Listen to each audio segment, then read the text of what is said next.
Tisíce kilometrů od Prahy. Mráz, válka a chaos revoluce. V srdci Sibiře se český velitel zmocnil části ruské říše. Jmenoval se Radola Gajda.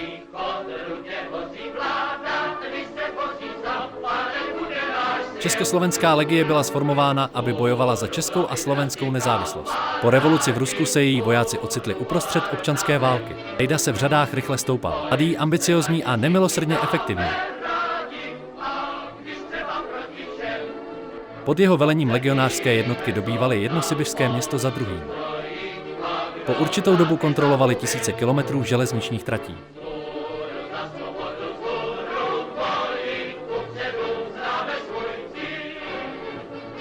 Gajda spolupracoval s protibolševickými silami v Rusku. Byl jedním z nejdynamičtějších velitelů na Sibiři. Občanská válka však byla brutální a nemilosrdná.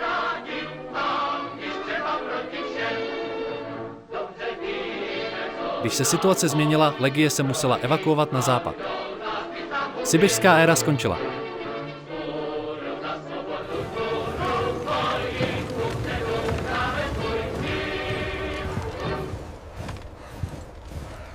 V nově vzniklém Československu se Gajda stal generálem.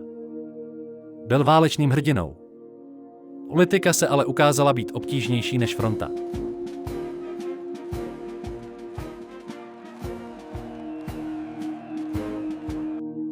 Postupem času se zapojil do radikálního nacionalistického hnutí. Jeho názory byly kontroverzní.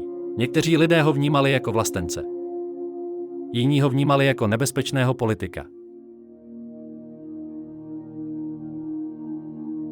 Po druhé světové válce se situace radikálně změnila.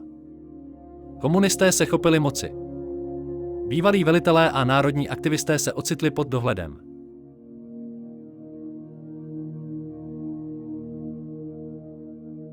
Gajda byl obviněn, odvolán a jeho význam byl systematicky marginalizován. Radola Gajda, hrdina Sibiře, generál mladého státu a postava, která rozdělila veřejné mínění. Někteří si ho pamatují jako válečného velitele, jiní jako kontroverzního politika. Dějiny nejsou černobílé